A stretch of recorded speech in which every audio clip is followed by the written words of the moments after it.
Hello and welcome to IPM careers. हम लोग ने लास्ट वीडियो में डिस्कस किया था आपके साथ लीनियर इक्वेशन के बारे में, काफ़ी अच्छी और इंटरेस्टिंग डिटेल्स, है ना।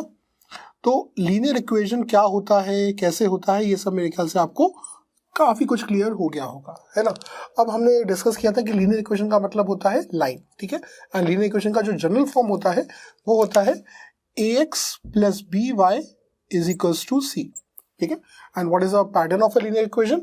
अगर आप इसको पॉइंट बाय पॉइंट आप मिलाओ तो क्या करोगे आप एक स्ट्रेट लाइन फॉर्म करोगे, ठीक है। सो जब मैंने ये डिस्कस किया था what do we mean by solution of a linear equation, ठीक है। लीनियर इक्वेशन के सॉल्यूशन का मतलब क्या होता है? सो बाय सॉल्यूशन और root, what do we mean by solution और रूट? वी मीन कि वो value of what x and y, ठीक है, वो value of x and y जिसको अगर आप पुट करो तो वो दो इक्वेशंस को सेटिस्फाई करे, ठीक है। और इसका मतलब हमें लीनियर इक्वेशन के सॉल्यूशन या रूट फाइंड करने के लिए वी नीड टू इक्वेशंस, ठीक है। So we need to linear equations, ये होगी पहली बात। अब ये जो टू लीनियर इक्वेशंस हैं इनका जनरल फॉर्म क्या हो जाएगा? ऑब्वियसली बात है, जब एक लीनियर इक्वेशन का जनरल फॉर्म ये है, सो दो पेयर ऑफ लीनियर इक्वेशन का जनरल फॉर्म क्या होगा? a1x plus b1y is equals to c1, ठीक है, क्योंकि x और y तो वेरिएबल है। a, b और c, a1, b1, c1 क्या है? कोफिशिएंट्स ऑफ द वेरिएबल्स है, ठीक है। सो दूसरी क्या हो जाएगी? a2x plus b2y is equals to c2, ठीक है। तो इन दोनों लीनियर इक्वेशंस का सॉल्यूशन अगर x1, y1 है, इसका मतलब क्या है कि अगर आप x की जगह पे x1 रखो और y की जगह पे आप y1 रखो तो left hand side should be equal to right hand side, ये भी ट्रू होगा। एट द सेम टाइम अगर आप x1 यहां पे रखो और y1 यहां पे रखो तो ये यहां पे भी लेफ्ट हैंड साइड और राइट हैंड साइड क्या होगा? इक्वल होगा, ठीक है। तो वो वैल्यूज जो दोनों ही इक्वेशंस को एक साथ क्या करे? सेटिस्फाई करे, वो कहलाती है आपकी क्या? सॉल्यूशन या root of a linear equation, ठीक है। तो अगर मैं आपसे बोलूं what do we mean by the solution of axis, so solution of x axis and y axis क्या होता है, ठीक है। मतलब ऐसी कौन सी वैल्यू एक्स और वाई की होती है जो एक्स एक्सिस को भी सेटिस्फाई करे एट द सेम टाइम जो y एक्सिस को भी सेटिस्फाई करे? तो आपको नजर आ रहा होगा कि ऐसा पॉइंट जो y एक्सिस में भी लाई करता हो और x एक्सिस में भी लाई करता हो वो सिर्फ एक होता है, and that is the origin, है ना। क्योंकि x एक्सिस का क्या कहना है और y एक्सिस का क्या कहना है? कहना है कि भाई मेरे यहाँ पे y 0 होता है, सो x axis says y is equals to 0 and y axis says x equals to 0। मतलब x एक्सिस में x की वैल्यू कुछ भी हो सकती है, पॉजिटिव इंफिनिटी से लेकर नेगेटिव इंफिनिटी तक कुछ भी, ठीक है। लेकिन y हमेशा पॉजिटिव, y हमेशा 0 होगा, ठीक है। और y एक्सिस में क्या होता है? y एक्सिस में क्या होता है? y की वैल्यू प्लस इंफिनिटी से लेकर माइनस इंफिनिटी तक कुछ भी हो सकती है, लेकिन x हमेशा क्या होता है? 0। तो ऐसा पॉइंट जो इस लाइन और इस लाइन को सेटिस्फाई करे उसको हम लोग क्या कहते हैं? उसको हम कहते हैं origin, and that is what we call the point of intersection. तो यहां से हमने एक छोटा सा लेसन सीखा कि सॉल्यूशन या root of a linear equation का मतलब होता है क्या? Point of intersection, point of intersection of these two lines, ठीक है। अब अपने आप में अगर आप देखो तो यहां पर y axis y equal to 0 या x इक्वल टू 0 भी इसी फॉर्म में लिखा हुआ है, ठीक है। इसका मतलब क्या है, या फिर इसको हम लोग किस तरीके से लिख सकते हैं? यहां पे a1 की वैल्यू 0 होगी तो 0x plus 1y is equal to 0, ठीक है। तो अगर a की वैल्यू क्या है? 0, y की b की वैल्यू है 1 और c की वैल्यू है 0, तो उसको हम लोग क्या बोलेंगे? एक्स एक्सिस बोलेंगे। उसी तरीके से x इक्वल टू 0 को मैं क्या बोल सकता हूं कि अगर ए की वैल्यू है 1, बी की वैल्यू है 0 और सी की वैल्यू भी है 0. So that would be the equation of what y axis. ठीक है, तो x इक्वल टू 0 को हम ऐसे लिख सकते हैं, y इक्वल टू 0 को हम ऐसे लिख सकते हैं, और ये इसका पॉइंट ऑफ इंटरसेक्शन होता है.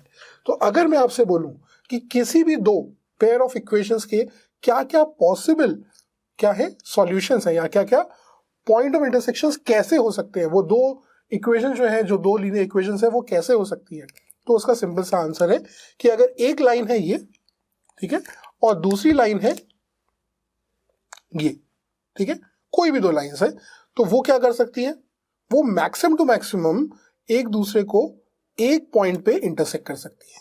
ठीक है, so one point of intersection हो सकता है. ठीक है, जिसको हम लोग क्या बोलते हैं, वन यूनिक सॉल्यूशन.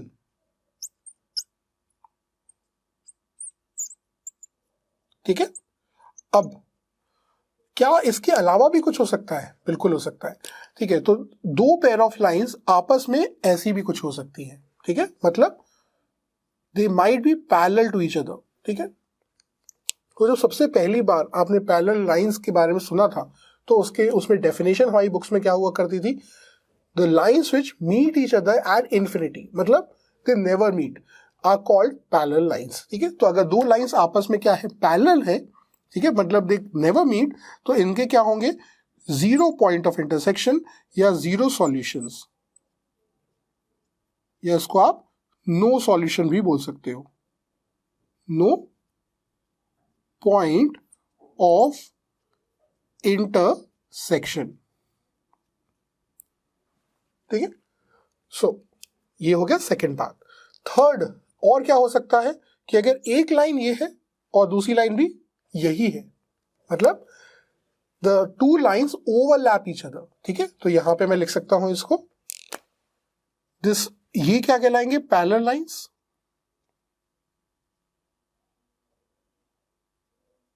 ठीक है, और ये कहलाएंगे ओवरलैपिंग लाइंस.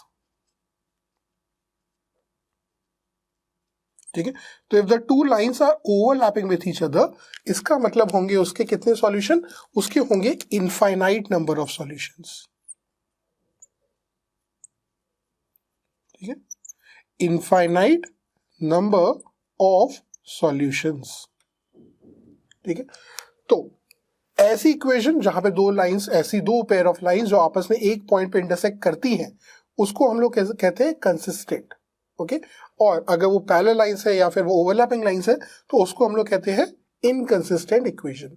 ठीक है, तो दो लाइंस आपस में क्या क्या रिलेशनशिप फॉर्म कर सकती हैं, ये तीन रिलेशनशिप फॉर्म कर सकती हैं. ठीक है, अब उनकी कंडीशन क्या होती है, कैसे चेक करेंगे कि वो दो लाइंस आपस में क्या है, पैरेलल है, वो इंटरसेक्ट कर रही है एक जगह पे या फिर ओवरलैप कर रही है, क्या होगा उसका कंडीशन, ये अब हम लोग डिस्कस करना शुरू करते हैं. तो अगर हम यहां पे देखें,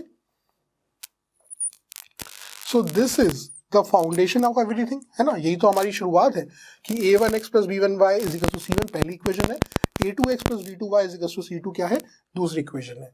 तो यहाँ पे द कंडीशन नंबर 1 सेज, यहाँ पे मैं अलग से लिख देता हूं आपके लिए, कि अगर a1 अपॉन a2 बराबर हो जाए b1 अपॉन b2 के, या a1 अपॉन a2 बराबर ना हो b1 अपॉन b2 के, तो दो तरह की कंडीशंस बनती हैं. ठीक है, अगर a1 अपॉन a2 बराबर हो जाए b1 अपॉन b2 के, इसका मतलब क्या होगा, बराबर ना हो तो इसका मतलब होगा इट इज कॉल्ड कंसिस्टेंट. ठीक है, consistent equations, and that is what the condition of a point of intersection is. मतलब कि अगर a1 अपॉन a2 बराबर ना हो b1 अपॉन b2 के, तो that is a condition to check कि उसका एक सिंगल पॉइंट ऑफ इंटरसेक्शन आएगा ही आएगा. ठीक है, और अगर वो बराबर हो जाए, so that is called inconsistent pair of equations. ठीक है, तो इनकंसिस्टेंट हमने क्या बोला था, पैरेलल और ओवरलैपिंग दोनों ही इनकंसिस्टेंट है. तो यहां पे कंडीशन क्या हो जाएगी, अगर a1 अपॉन a2 बराबर हो जाए b1 अपॉन b2 के, तो वो पैरेलल भी हो सकती है. एट द सेम टाइम अगर A1 अपॉन A2 बराबर हो जाए B1 अपॉन B2 के तो वो ओवरलैपिंग भी हो सकती है। तो इसमें आपस में डिफरेंशिएट करने के लिए हम लोग क्या चेक करते हैं? डिफरेंशिएट करने के लिए हम लोग ये चेक करते हैं कि क्या वो बराबर है C1 अपॉन C2 के, C1 अपॉन C2 के वो बराबर है या नहीं है। अगर वो बराबर ना हो इसका मतलब वो है पैरेलल लाइन, और अगर वो बराबर हो जाए तो इसका मतलब है वो है ओवरलैपिंग लाइन, मतलब उसके होंगे इनफाइनाइट नंबर ऑफ सॉल्यूशंस। ठीक है, और अगर A1 अपॉन A2 बराबर तो हो B1 अपॉन B2 के, लेकिन वो बराबर ना हो C1 अपॉन C2 के, तो वो कहलाती है हमारी पैरेलल लाइंस। ठीक है, so this is kind of the whole story behind this thing. ठीक है, अब मैं एक दो एग्जांपल्स लेके आपके साथ डिस्कस करता हूं। ठीक है, तो यहाँ पे let me use another colour. तो अगर एक इक्वेशन है 2x minus 3y is equals to 15, ठीक है, और दूसरी इक्वेशन है x plus 2y is equals to 8। ठीक है, तो यहां पे आप क्या चेक करोगे? यहां पे है 2 अपॉन 1 A1 अपॉन A2 की वैल्यू, और यहां पे माइनस 3 अपॉन 2। तो क्या ये इक्वल होते? नहीं होते। इसका मतलब जब आप इसको सॉल्व करोगे तो आपके पास एक यूनिक वैल्यू ऑफ x आएगी और एक यूनिक वैल्यू ऑफ y आएगी ही आएगी। ठीक है, आप ट्राई करेगा जरूर होगा। ठीक है, कैसे ट्राई करते हैं, कैसे सॉल्व करते हैं अपन लोग इसको? ऊपर वाले को या नीचे वाले को मल्टीप्लाई बाय 2 कर दो तो ये जाएगा 2x plus 4y is equal to 16। ऊपर वाला है 2x minus 3y is equal to 15। तो इन दोनों को आप आपस में सब्ट्रैक्ट करोगे, 2x से 2x कट जाएगा एंड आपका आंसर आ जाएगा। ठीक है, ट्राई करेगा, बिल्कुल यही आंसर आएगा। ठीक है, पैरेलल लाइंस का एग्जांपल क्या हो सकता है? अगर यहाँ पे मैं बोलूं कि एक इक्वेशन है 2x plus 5y is equals to 20, और दूसरी इक्वेशन है 6x plus 15y is equals to 30। ठीक है, so this would be an example of parallel lines. कैसे? 2 अपॉन 6, ठीक है, तो यहां पे लिखता हूं मैं 2 अपॉन 6, 5 अपॉन 15 और 20 अपॉन 30 में क्या रिलेशन होता है? 2 अपॉन 6 होता है 1 अपॉन 3, 5 अपॉन 15 भी होता है 1 अपॉन 3, दोनों ही बराबर है। यहां तक तो सब सही है। 20 अपॉन 3 होता है 2 अपॉन 3। अब 20 अपॉन 3 1 अपॉन 3 के बराबर नहीं है। ठीक है, 1 upon 3 is not equal to 2 upon 3। इसका मतलब ये भी कंडीशन फुलफिल हो गई। सो ये क्या होगा? An example of parallel lines. इसको अगर आप ड्रॉ करोगे तो आप रियलाइज करोगे कि इसी तरीके से दोनों लाइंस आपस में पैरेलल हो रही होंगी। ठीक है, इनफाइनाइट नंबर ऑफ सॉल्यूशन की क्या कंडीशन है? तो अगर मैं यहां पे बोलूं 3x minus 7y is equals to 100, और दूसरी इक्वेशन है 12x minus 28y is equals to 400। ठीक है, तो this would be a example of infinite number of solutions. कैसे? a1 अपॉन a2 क्या है? 3 अपॉन 12, ठीक है, जो कि होगा 1 अपॉन 4। क्या वो बराबर है माइनस 7 अपॉन माइनस 28 के? बिल्कुल बराबर है, ये भी होता है 1 अपॉन 4, और 100 अपॉन 400 भी होता है 1 अपॉन 4, क्योंकि तीनों ही 1 अपॉन 4 1 अपॉन 4 1 अपॉन 4 होते हैं। इसीलिए हम बोल सकते हैं कि उसके कितनी इक्वेशंस, कितने रूट्स होंगे? उसके होंगे इनफाइनाइट नंबर ऑफ रूट्स या solutions, and that would be an example of overlapping equations. ठीक है, तो ये थे regarding the consistency of linear equations and उसके बारे में introduction। नेक्स्ट वीडियो में हम डिस्कस करेंगे आपके साथ what is the higher form of equations या higher degree of the equation which is quadratic। Next video हम स्टार्ट करेंगे आपके साथ quadratic equations। Please wait for that. Thank you.